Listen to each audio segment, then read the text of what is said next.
Welcome to the Conscious Pivot Podcast with international speaker, business mentor, best-selling author of Pivot, and your host, Adam Markel. The Conscious Pivot shares the stories and wisdom of people who have successfully reinvented some area of their business and personal life. You'll gain powerful insights into how you can fully embrace new opportunities, increase your performance, and master the art and science of innovation and resilience. So please join Adam as he guides you on your conscious pivot. Hey, everybody. Welcome back to another episode of the Conscious Pivot Podcast. I'm your host, Adam Markel, and I feel very blessed in this moment, just taking a few quiet breaths as we begin this show. We're going to have a beautiful conversation today about a challenging topic, something that we've either all gone through or will go through at some point, and something that's really very pertinent in my own personal life right now, and I know that's the same for a lot of other folks. So I'm breathing into the fact that this is a serious topic, and also, just like so many serious things in life, it's also something that is beautiful and natural and just according to God's plan or the universe's plan. And so there's nothing there to defend or be afraid of, I guess, because we're going to talk a little bit about dying today, a little bit about the process of getting older and the cycle of life and other things that may just show up in the space. And what's really delightful for me in terms of this is that I have somebody to speak to today that I've known for a number of years, gentlemen I really think very highly of, have a lot of respect for, and has doesn't just have my admiration, but really has had the admiration of a lot of people, a lot of very well-respected people, thousands and thousands and thousands of people for so many years as a best-selling author and somebody that's been an expert in a number of different topics. I'll read a bit of his bio really fast, and then more important than that, we'll get into talking to this gentleman who's, as I said, just a dear one. Dr. Ken Druck is an authority on courageous living and the author of the new book, Raising an Aging Parent, Guidelines for Families in the Second Half of Life. A best-selling author and mental health expert, he has spent 4 decades helping people grow more courageous, compassionate, and resilient through even the most severe adversity, tragedy, and loss. His pioneering work in psychology over the past 40 years has included executive coaching, consulting, visionary leadership, the psychology of men, parent effectiveness, healing after loss, resilience, and most recently, courageous aging, the title of his previous best-selling book. Ken, it is a pleasure to have you on the show today. I just, again, feel delighted that we get to have a conversation just as friends, but other people will also just so enjoy and find something in it for them. So thanks for being here. Thanks for inviting me to your living room. And it is a joy. You know, it's a special privilege for me that you and I, as busy as we are, we get to spend this time together, you know, really dropping down into things that are life-changing, that are heart-opening. And so thank you for this opportunity. Yeah. Ken, obviously that's just a short little snippet of your bio and your history. What's something that is not written there that I've just shared that you'd love for people to know about you? Well, you know, a little while ago, we were talking about the cover of my new book. Mm-hmm. And I don't tell people, I've gotten a lot of compliments, and people say, "Oh, that's beautiful. What a great cover. Who designed that for you?" And can I do what I did with you? Please. And they look at it and I say, you know what? It is not written anywhere, told anywhere. That's my hand in the middle. That's my daughter's hand on the side. And that little tiny hand is the hand of my little grandson, who's one of 2 grandsons who came into my life 4 months ago. So what folks won't know about me is that my life has turned on a dime in all directions. It just doesn't turn on a dime when you suffer a tragedy. And as you pointed out, I've been a part of so many people's lives in the darkest and most difficult moments after 9/11, the Sandy Hook families, and in my own life after the death of my oldest daughter. But life turns on a dime in both directions. And 4 months ago, my life changed forever with the arrival of these beautiful boys who I just delight in every day of life watching. It's like, oh my God, they discovered they have a hand today. And last night, one of the boys found that he had an ear. It's like, oh my God, I have an ear. That? Look at this. What's that? What's that? So hanging off the side of my head. and watching them blossom into all of their greatest capabilities and being a part of that, and watching my daughter as a mother, she's incredible, and my son-in-law. This is one of the great blessings of my life that isn't written into my bio and that I don't ordinarily talk about but it is part of raising an aging parent, because my daughter gets to see, here's her dad, and boy, dad's getting a little older, and here's his grandchildren. Here's my dad wondering how long he's going to be on the planet, enjoying these grandkids, watching them grow to be 5, 10, 15, maybe 20. How many years, and how sacred is this moment that my dad gets to share, that I get to share this joy with my dad. So watching her father get older, watching her parents get older, even as she herself gets older and has these kids in her life, is such an important thing for all of us to notice is happening and to be conscious and talking about with each other. Yeah, it's like watching the seasons change. And I was just thinking that there's a great old Joni Mitchell song called Urge for Going, which is I don't know if you're familiar, remember that song, but it's such a beautiful song about the leaves changing and the grass turning a different shade of color and trying to hold, it's like the summer had an urge for going. It's a metaphor for so many areas of our lives, and trying to hold on to it is futile because it's just, it's not natural. Yeah. And I'll just say this morning, it's never seemingly any coincidence to anything. I was on a radio show based in Manhattan, where I used to grow up in New York and everything. And we ended up having a conversation about something that's foreshadowing of the conversation that you and I are having. And I wasn't consciously thinking at all that later in the day I'd be speaking to you about this topic. But I said to the show host, because he was talking about some challenges that he'd had in his life and some things he'd overcome. And I was working with him on some of the languaging. And I said, it's interesting, in light of the most recent tragedy involving Kobe Bryant and the other people, these families, these children that were on that helicopter that went down, it's a natural reaction for people to say, in the process of grieving and dealing with those things, this too shall pass. Now that's a pretty, it's something that I don't even want to call it a cliche. I think it's been helpful for people to acknowledge that this too shall pass. But I said to him, I go, that's true of everything. I mean, so it's not exclusively when things are when there's a loss of some kind or some tragedy or some disappointment. It's true of the best days of our lives. It's true of every joy that we have, the things that make us truly happy. This too shall pass. I mean, that's just the nature of the whole game, isn't it, Ken? You said it so beautifully now and in the beginning of our conversation, that the cycle of life.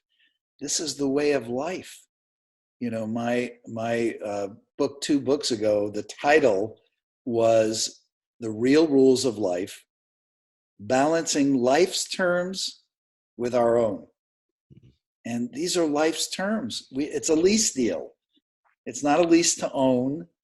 And we get to live in the mystery. That doesn't mean that we have 100% certainty about what this life is, what death is, what it means that things pass. We don't know what we transition into, what this changes into, what's around the corner. We don't know. We get to live in the unknowingness, the fertile unknowingness of it. Now, some of us live in the anxious unknowingness of it, rather than holding the mystery in gentle hands. embracing the fact that we're part of a mystery. We don't get to know with 100% certainty, but that is the way of life. And the important thing, I think, for all of us to know, because I had somebody, after the death of my oldest daughter, somebody came up to me, a woman came up to me, and she said, and this was a sudden death for people that don't sudden know. death. Yeah. My daughter was on a study abroad trip in India, of all places. And the bus that she was on to the Taj Mahal flipped over. And she and 3 other beautiful young women died in that accident. And a week after that, a woman came up to me and she said, everything works out for the best. And that was the first of many cliches that people used. God needed another angel, or, do you have any other children? People were saying these things to me which felt so insensitive. And I thought to myself, you know what? Maybe everything does work out for the best. Maybe God did need another angel. Maybe she is in a better place. Maybe all those things are right, but it was wrong for somebody to say to me. So you can be right and absolutely wrong for telling somebody in a moment that they need you to stand with them. They need you to ask them questions about what it's like and what you're doing that's helping you get to the next breath or the next day. That to invoke a cliche or to put a spin on something is so lacking in compassion, understanding, empathy. And if you want to be present, you have to quiet your own sense of helplessness and unknowingness in the presence of the person who is suffering in that moment and needs more than anything for you to be with them. Yes. Not to be fixing them. Anxious unknowingness is a very interesting way to look at this, because people, I'll ask you the question. You're the psychologist, not me. Are people addicted to I'm a recovering psychologist. I know. I'm a recovering I no attorney. longer am a psychologist. I've done plenty of psychology I graduated without a license, without a degree, let's say. I got the degree and I was that, but then life changed and I realized that what I do can't be contained or allegiant to a certain set of rules and guidelines, professional rules and guidelines that I respect tremendously, but that have nothing to do with me. Yeah. It's in that same conversation this morning, it led into this discussion of impermanence, about in Buddhism, it's one of the tenets that our suffering arises out of our attachment to things, to the fact that things might actually last. We could hang on to them forever, or that we might live in this body forever. I actually believe we are eternal beings, but that's a separate sort of a conversation. But in this physical expression, or whatever you want to call it, and when we're alive now, our desires to remain alive. This is sort of a tenuous or a tension between our desire to live, right? We wouldn't want to wake up in the morning and go, I have no reason to live this. There's a huge suicide issue that keeps getting bigger. And so we know that the way of that our desire to live is, I don't want to say natural or normal. I'm searching for the term here, but it's part of us. It's in our DNA. It says live. You know what, Ken? I'm struggling with this because I don't want to make any right or wrong or put any judgment on it at all. But let's just say there's a desire to live. We all get that. And at the other end of that thin, whatever tether, is this wisdom of not being attached to that, of recognizing the impermanence of things so that we can be more at peace with the cycles. There you go. I think for me, what helps me, and I love that we're struggling with this, I think there are some things that are such noble struggles that we try to wrap our hearts and hands around and our thoughts around that are good struggles that are so elusive that we need to learn over and over again. And one of the ways that help me deal with the very thing we're talking about is to understand paradox. Say more about that. That paradoxically, my daughter is gone and she's right here. Yeah. She's always with me and she's gone. That I was absolutely brokenhearted and shattered.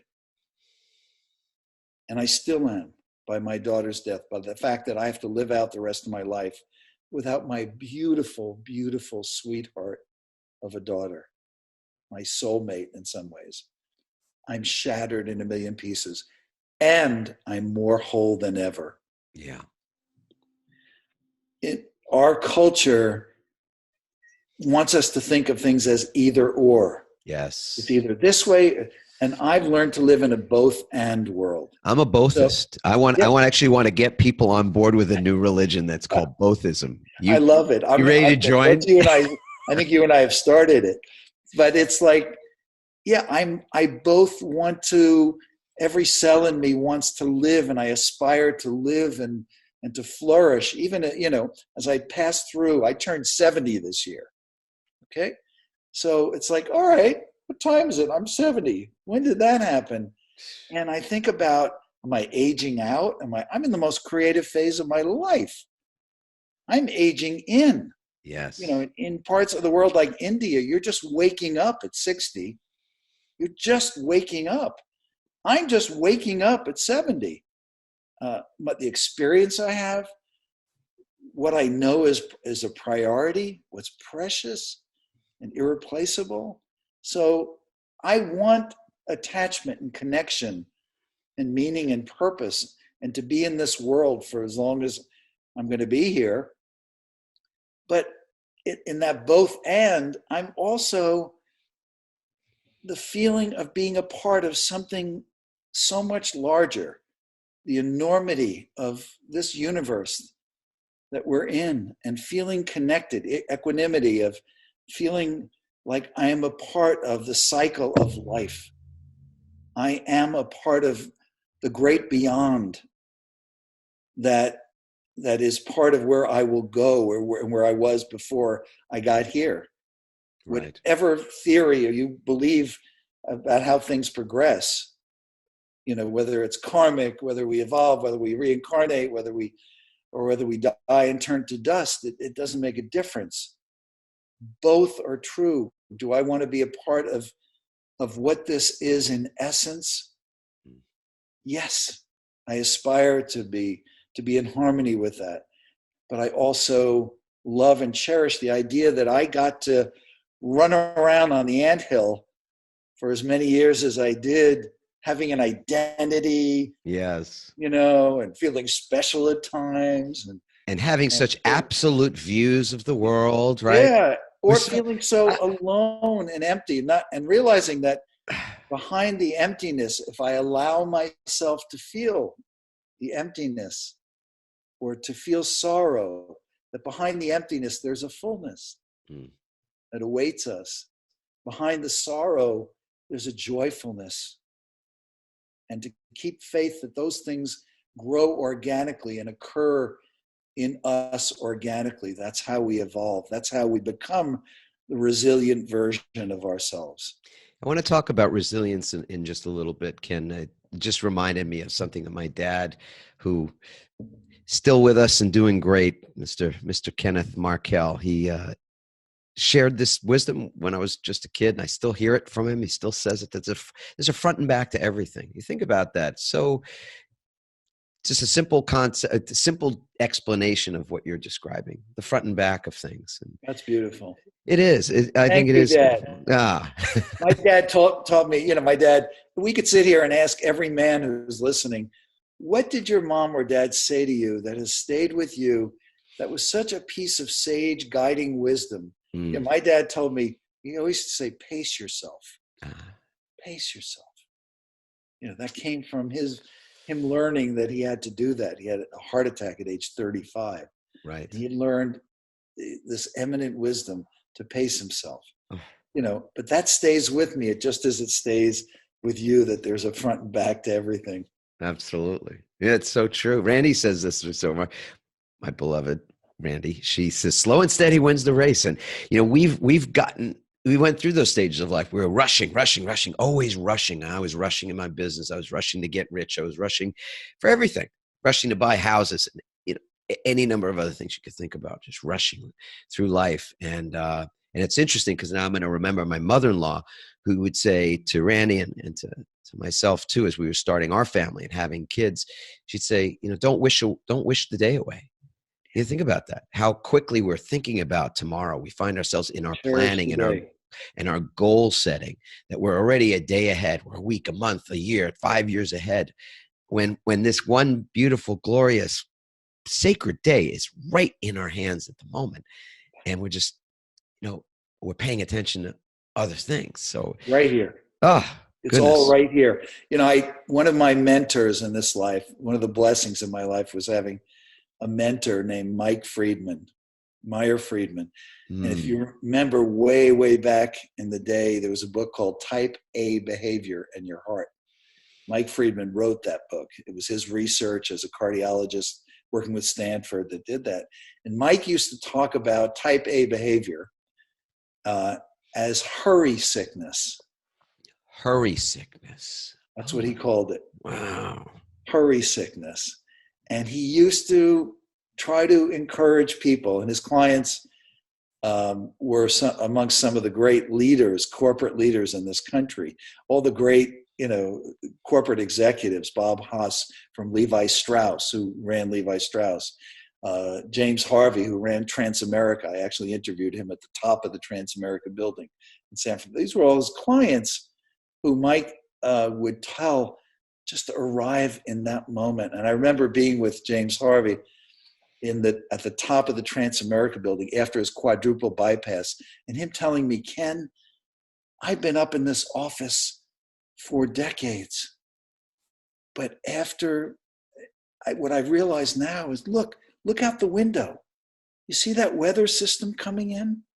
I'm finally here. I'm finally arriving in the moment of my own life. Yes. I'm waking up and I'm breaking free of that hurry sickness. And isn't that what all of us are challenged to do? We want to get stuff done. We want to accomplish things. We have our, to-do lists and we're organized than ever. And there's more to do, and there's less time, and there's more activity. We have a world we could just completely engage from second to second. And yet, like you said so beautifully, the things that are most precious and that make this life most joyful and most meaningful are right. They're already happening right this moment. Here we are approaching holidays like Valentine's Day. So I got to tell you what I did for Lisette this year. She doesn't know it yet. Okay, good. But I sat down and I wrote, and I thought, what's a compliment to getting candy, cards, flowers, and doing the usual Valentine's Day thing. And I sat down and I wrote a list. I put on a blank piece of paper in my handwriting, not on my computer, of 25 things I love about you. And I just listed, including times, I love the time that you did this.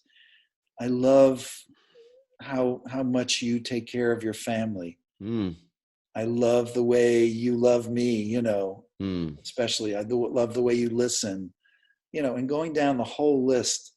And it was really a matter of arriving in those precious moments, those eternal fleeting moments and experiences that we have, that each of us has every day. Yeah. And sometimes when I'm working with people who don't have much time left, what I will ask them is, tell me what happened today. That's a lifetime memory. Tell me what was wonderful that happened today, even in the middle of your pain and anticipatory grieving your own death and so on. Right. Those are the things to cherish. Yeah, it'll sound a little woo-y, although I think we're in the woo zone anyway. And I don't remember where you're from. I grew up in New York. New York. Yeah. All right. So we're Where are both you from in New York? just Wait, we gotta for go the here. people who are listening or watching, right? Just so we're clear. All right. I grew up in Queens. I was born in Flushing Hospital in Queens. All right. How about that? So, this is not born out of, I don't know, somehow my parents being flower children or raising me in a way that would invite this. Although I do believe that my parents were inviting this into my experience of life because they were open-minded people. They cherished conversation, especially at the dinner table. Almost nothing was out of bounds or off limits. They were are good people that respected other people. I never heard a racist thing come out of my parents' mouths. So it's things like that I could attribute for sure to my ability to go into this, space and so that's a preamble, I suppose, to what I'm going to say to you about Lisette now. So wouldn't it be wonderful if all of us on these holidays or at other times that are not holiday times, we could give our present of presence to another human being? I mean, what's more of a present than to be present with someone else, especially when more often than not, we check ourselves I check myself all the time. Am I really with that person? Am I really here now in this? Or am I thinking about the next thing I'm about to do, or actually physically looking at my, on my email while I'm on a phone call, checking my text while I'm speaking to somebody, or even being interviewed in a radio, in a radio broadcast? You go, not 100% present. So my question, this is going to lead into a question for you, Ken, which is I'm curious about, and it might take a wild ass guess, or it might be something you've thought about before, is what percentage of our lives, so we live at to 80, 90, 100, whatever life we've got. Let's say we live to be 100 years old. We're healthy and happy 100 years. How much of that time were we actually present in our lives versus the time we've spent thinking about the past, thinking about planning the future, not in this moment? What do you think? What's the percentage that we I would put it on a continuum. Here's somebody who has never woken up, somebody who's unwoke, somebody on one end of the extreme who is so caught up in activity and in tracking activity, squirrel, and they run over there. And hurry sickness. And here's the person who really shows up. All right. It's like you show up in doing these interviews. You're really right there. You're asking me, you're drawing me out. You're meeting me in a place of what I know, what I don't know, and mystery. And that's really showing up. And I think it's a continuum. And I think in some parts of our life and with certain people, we can really show up. Whereas other people, it's like blah, blah, blah, blah, blah, blah. It's meaningless. And what we want to do is start moving over to the things, the people, the situations, the conversations, and the state of mind that we have, and the state of heart that we have, that gives us the ability to be present. If we're exhausted, we're not balancing rest and activity. That's going to move us more over to that side of the continuum. If so, we have to self-care as part of showing up. It's part of being present. We have to take care. The other thing is eliminating as many of those harshly critical. My theme this year has been get your foot off your throat and put your hand on your heart. Say that, Ken. Get your foot off of your throat, because when we have our foot on our own throat and we're prosecuting ourselves, we're producing evidence, we're constantly critical, we're judging ourselves, we're evaluating and assessing ourselves. It's like being in a courtroom where there's no judge, no jury, and no defense attorney, just a prosecutor waving that admonishing finger of blame and finding evidence, negative evidence that proves. And when we do that, when we are in that mindset, we can't be present. We're so embedded in the conversations of self-judgment or of judging other people and gossiping and evaluating and diminishing other people. So our own mindset and how mental hygiene, how we take care of our mind and our thoughts, and whether we rest, and whether we know that there's something beyond our thoughts. Those of us who meditate and rest our minds rather than attaching to every thought, we breathe and we relax and we realize there's something beyond my thoughts. Mm. So your intention for this year, among maybe other things, is to take your prosecutorial foot off your throat and move more into your heart. Mine was to be in my body this year, to be, and it's, I guess, to find myself in my body through mindfulness. So it's kind of an interesting integration of those things. But because when I'm present, I'm also present to what my body is feeling and where I'm sensing it in my body. And that doesn't happen all the time, but that happens certainly, at the height of certain, flow states, whether it's on the, in sports or in writing or in conversation, or in speaking, and you find yourself in that flow state. And you, even in the process of whatever activity you're doing, you feel, and this is really important in speaking, in public speaking, because your body movements, the physicality that you exhibit as you're sharing something, either matches with what you're saying, it's congruent, or it's a mismatch. And that's what the difference between a very impactful, effective public speaker, whether it's on TED or it's in a corporate setting or anywhere, and somebody that just doesn't really, they're just yakking. And so their body's doing one thing and there's this shit coming out of their mouth, and, whether it makes sense or not, you can't feel it. People in the audience can't feel it. Yes. And there's a difference. Yep. So to embody that on a day-to-day, minute-to-minute, moment-to-moment basis is something I think it's an interesting pursuit. So I love the question, am I listening? Am I listening? Am I paying attention? Am I listening to the people that I love, that are most precious? Am I listening to myself, to my body, speaking to me? Maybe through aches and pains at times, or through pleasure and exhilaration, or through my willingness to give it rest, to unplug, my willingness to move it, give it movement, joy. Am I listening? Am I listening to also what's happening in the world around me? We're alive at a time. Are we listening and watching? What's happening in our country right now is historic. It's monumental. It's monumental that we get to sit and watch what is this country, what is our nation, and what is our world becoming? What are we saying is most important?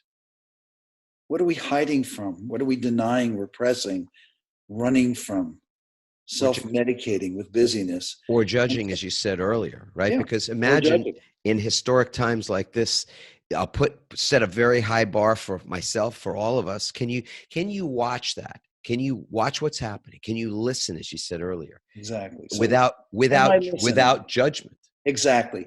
And the people who are going to, I recently had an opportunity. I wrote an op-ed for The Hill. And The Hill goes directly to the White House, Congress, thought leaders in the political world. It is the preeminent publication. I wrote something called A Nation Unsettled and on the Brink. But the core of the piece that I wrote was, those people, we need, it's on us. It's not on looking to government and looking to religion or looking to institutions to do it for us. No, we can't outsource responsibility. It's our responsibility. That we need to listen to each other, to even those people who believe something completely different.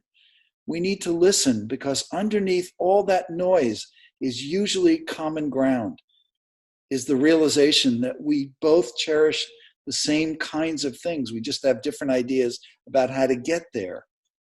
And we might be passionate about them. But how can we come together, find common ground, and show each other the respect and restraint of not judging, of listening, of asking those open-ended questions that would allow us to get to know one another enough to discover that we have common desires and aspirations and goals, that we're both, there's room for both of us to be good Americans or good world citizens. But we have to get to that point. Either that or we are going to divide, polarize, splinter, and be at civil war. And that's the choice we get to make. It is, I think we're at a precipice for sure. I think this is a pivot point in many ways in our world. And there's a difference between passion and prosecution. I think you pointed that out. That's really, and we can have our respective passions for our whatever the things are that are important to us, and yet not be the prosecutor. See, we're not. I don't want to digress far into this place because I want to come back to resilience and I want to come back to your book. But I will just say this, that I believe from A Course in Miracles, from other things that I've been thinking about for a number of years, that it is, and this may be a great segue into the conversation about resilience, that we can't give anything to anyone else that we don't possess ourselves.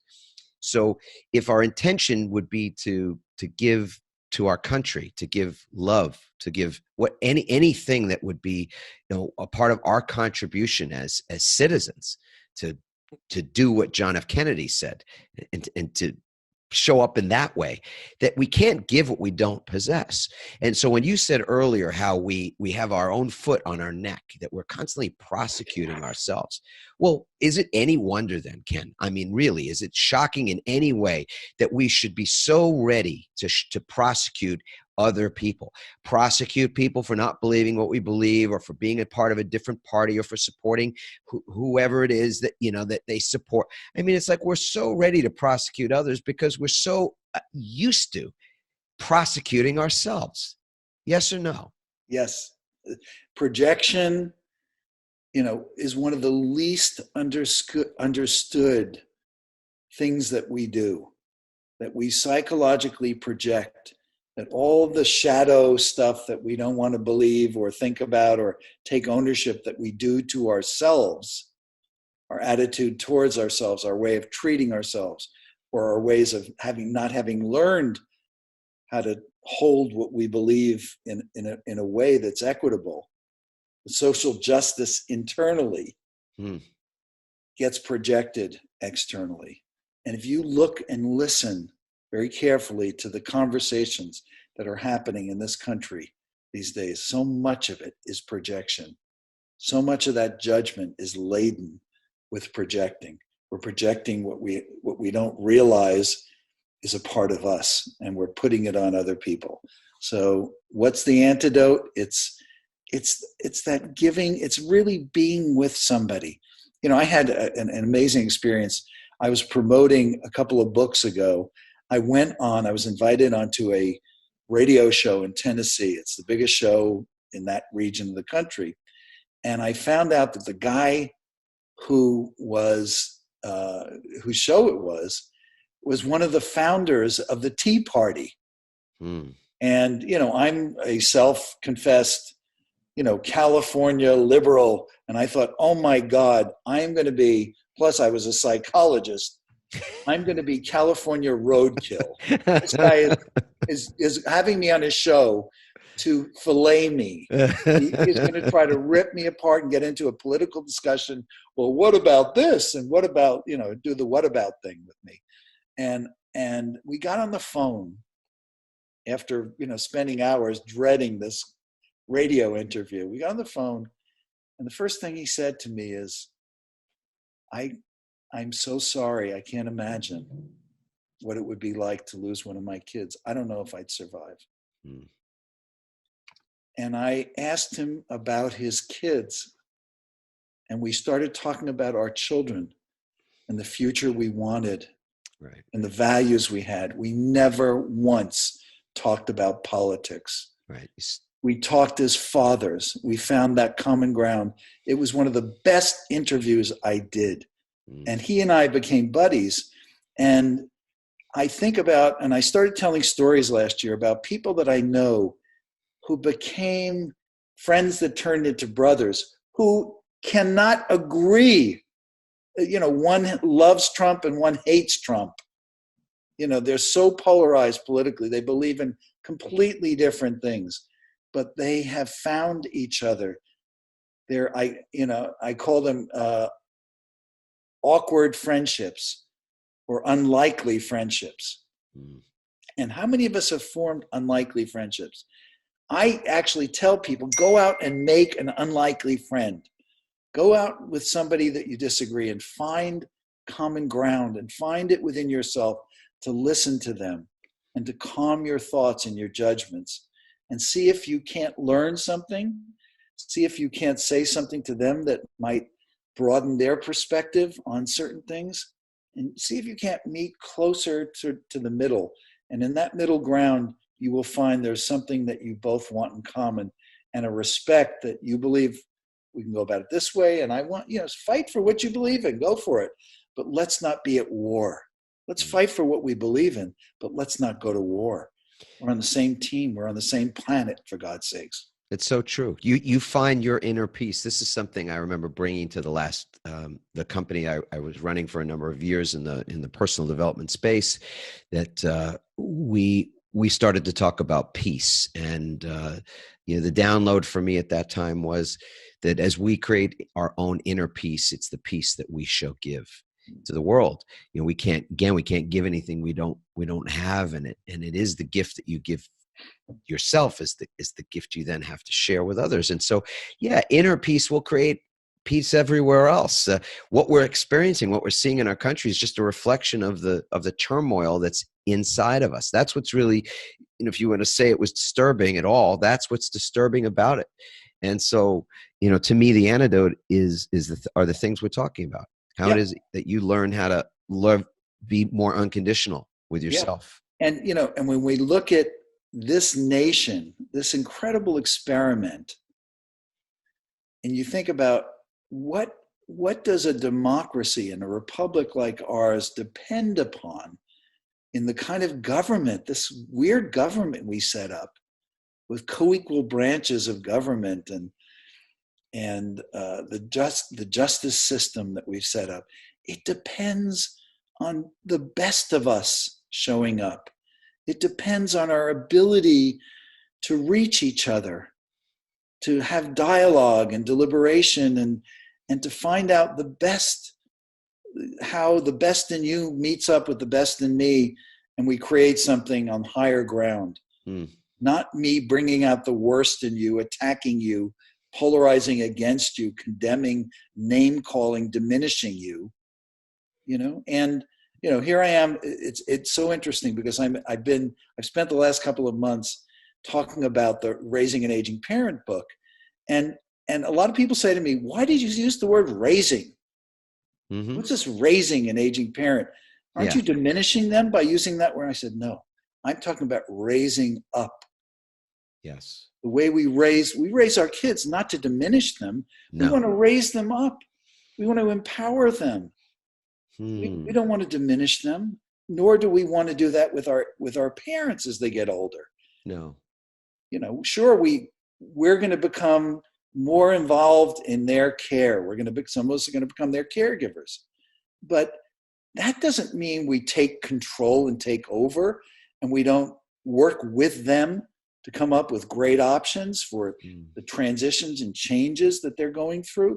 Maybe they're having to move out of the family house because it's just too big to manage, or maybe they have a new health concern. They need to make an adjustment there, or maybe one of our mom or dad has passed and the other one's trying to figure out how they're going to go on and how they're going to make life meaningful and how they're going to take out the trash when that's what dad used to do. So there are all these transitions and changes, and how can we show up for them and raise them up, not diminish them? And it's a similar thing that I think is going on. How can we raise each other up in our nation, in our relationships, in our families, yes, and in our world? There's what's interesting. I'm thinking about your book, and I'm going to ask you a question that's based on my experience in both delivering a TED Talk. About a year ago, I delivered a TEDx talk called "Doing this for 10 seconds can change your life," and it was these four little words that were a part of creating resilience and being able to By the way, I treat love yourself. that TED Talk. I Did you? love your TED Talk. Oh, Ken, thank you. That's Fantastic. so. In preparing for that TED Talk, and now in our business, training other people to deliver TED Talks and that kind of those kind of high stakes talks, we sometimes ask somebody, "What's the through line? What's the through line for this concept, this message you want to deliver?" So I'm going to ask you that very difficult question, because for a book, I think it's more difficult than an 18-minute, like my TED Talk was maybe 2,300 words, and your book is probably 60,000 words. So I'm not sure if you can answer this, but I do want to know what is the through line for this brand new book of yours? Many of us are in the second half of life. Not that we know exactly how many years we have. The second half of life can be as rich, if not richer, than the things we went through in the first half. Whether you're an aging parent, a parent who's hitting on 65 or 70 or 75 or whatever, or whether you're the adult child of a parent who's getting older, or even the adult child of a parent who's passed. There are incredible challenges ahead, but the opportunities are even greater. The opportunities to have some of your best, most beautiful moments and years of life, of quality of life, are awaiting you. But if you opt in to what our culture that is a youth worshiping culture that sends people out to pasture because you've aged out by the time, you're 65, 75, but 85.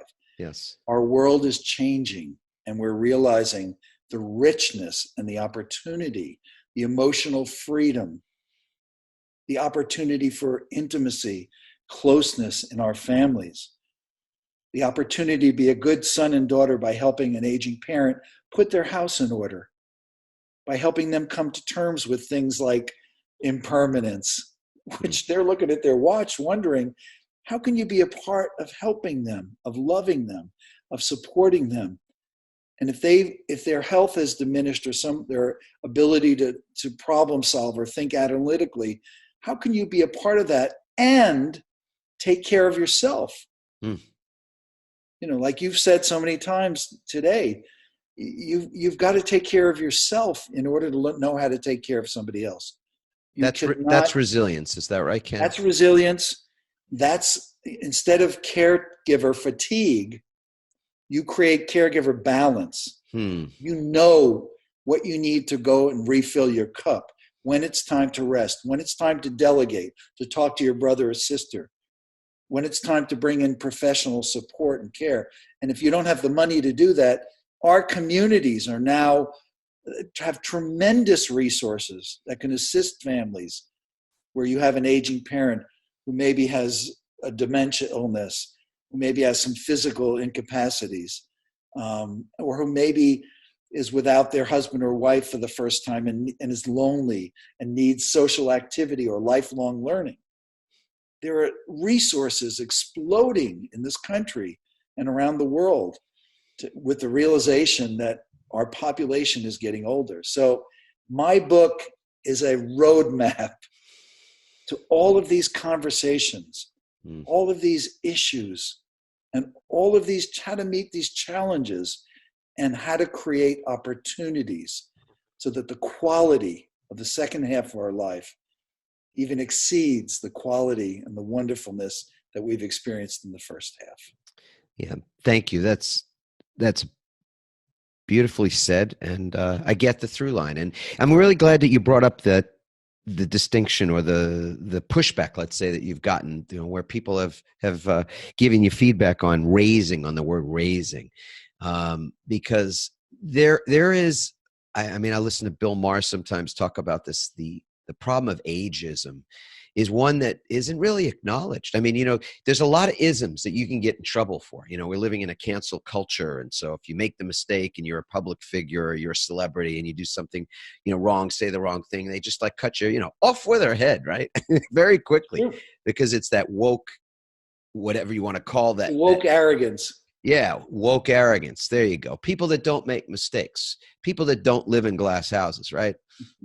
Well, it's it's hypocrisy of another sort, right? We've got hypocrisy on one side that's pretty evident that we're seeing around us.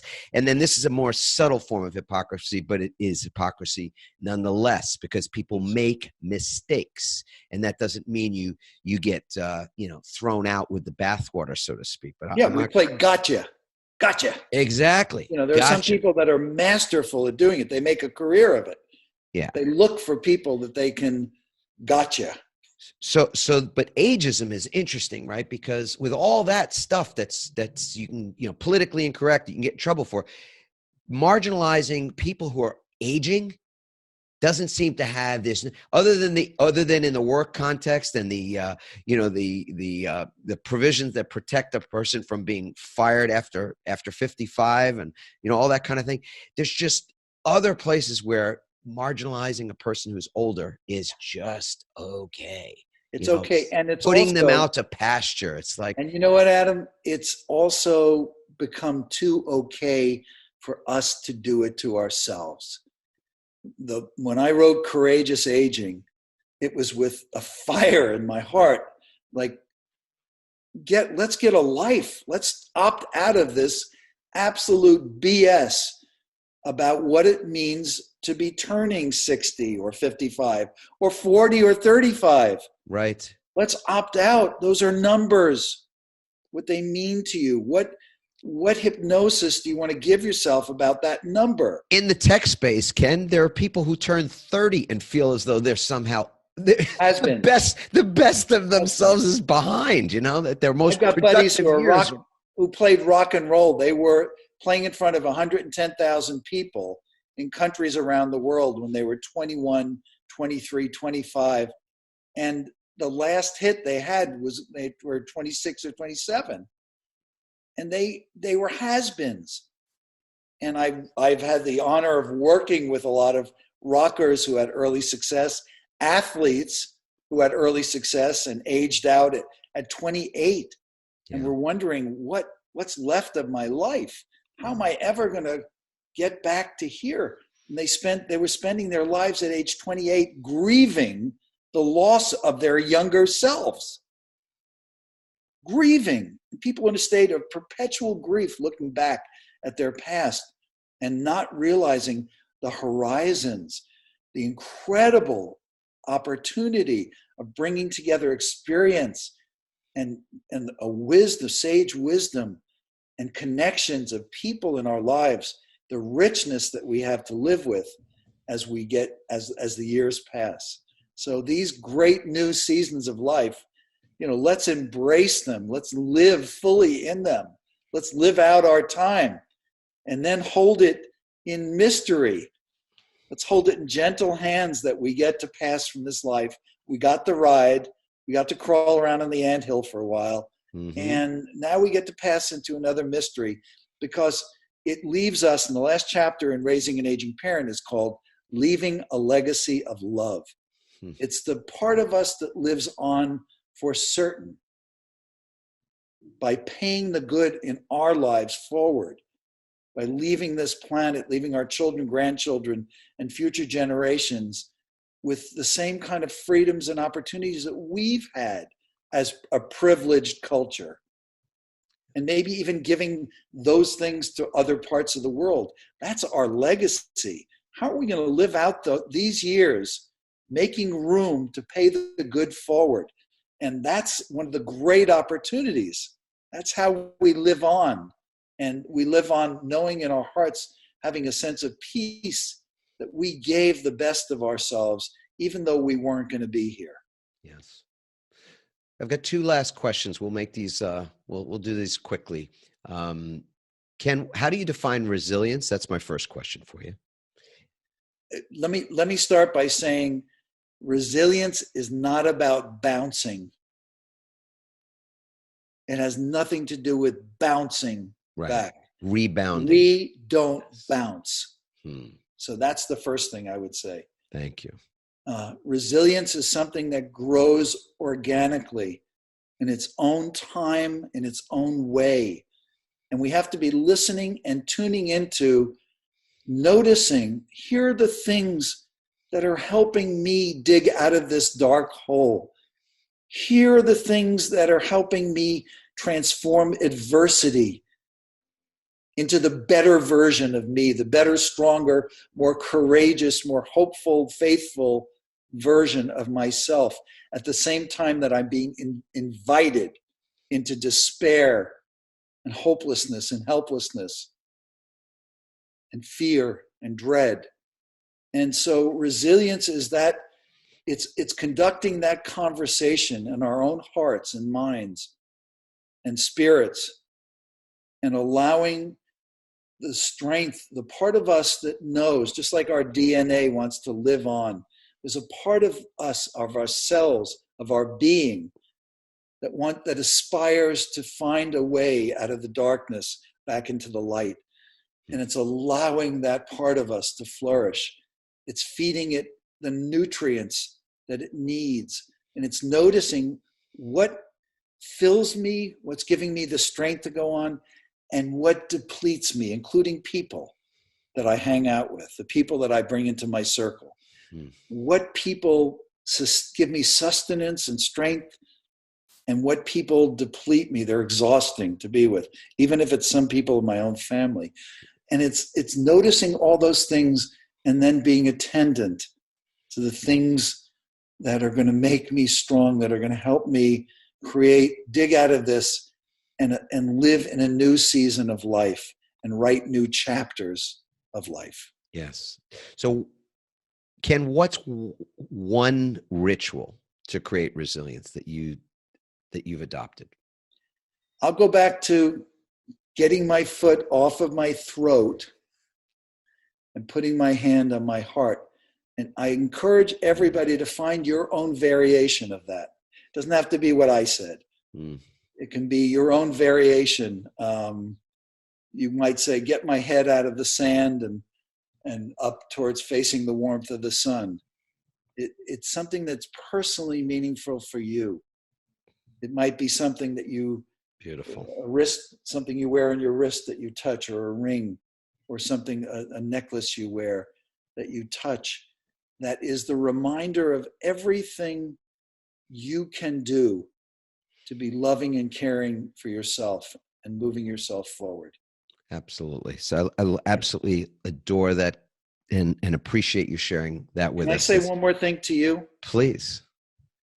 Adam, you could be doing this show alone. You are a speaker and a thought leader in your own right, but that you draw out the best in me and in people like me, and that you have the space to do that with a sense of security and love and assurance and generosity and sharing your living room, says everything about you that needs to be said.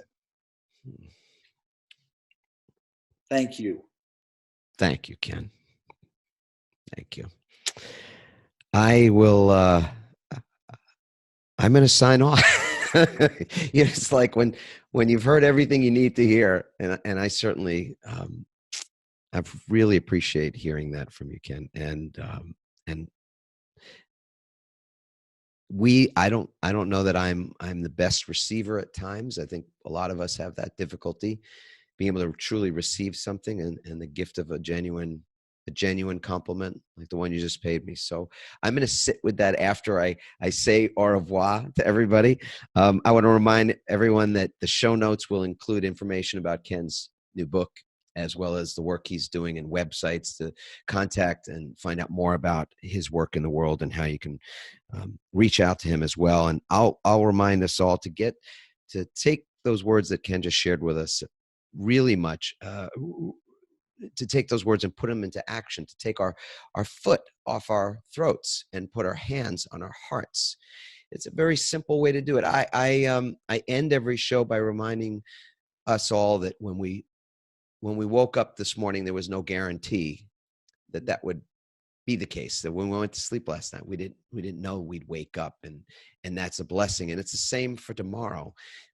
My hope, my prayer is that we all get to wake up again tomorrow, wake up in every sense of the word, And as we're physically waking up and taking that first breath, to realize in that same moment, there are people who are taking their very last breath. That's right. And it's sacred. And something, regardless of whatever challenges are facing you that day, tomorrow even, that you can be grateful. And just sit in gratitude for a moment and take those 10 seconds to feel your foot not be on your heart, on your throat, and your hand instead be on your heart. And if you have the audacity to even declare out loud something that makes you feel good about yourself, it could be I'm one with everything and everything is one with me. It could be I wonder what miracles are coming today, or it could be those 4 little words that are part of that TED Talk. I love my life. I know you love your life, Ken, and I very much appreciate you. Thanks for being a guest on the show today. Thank you for having me, Adam. Great to be with you. Wonderful. Everybody, have a blessed rest of your day or your evening. Ciao. Ciao for now, everyone. Thanks for listening, everyone. We hope you now have the tools and greater insights to navigate your own pivot.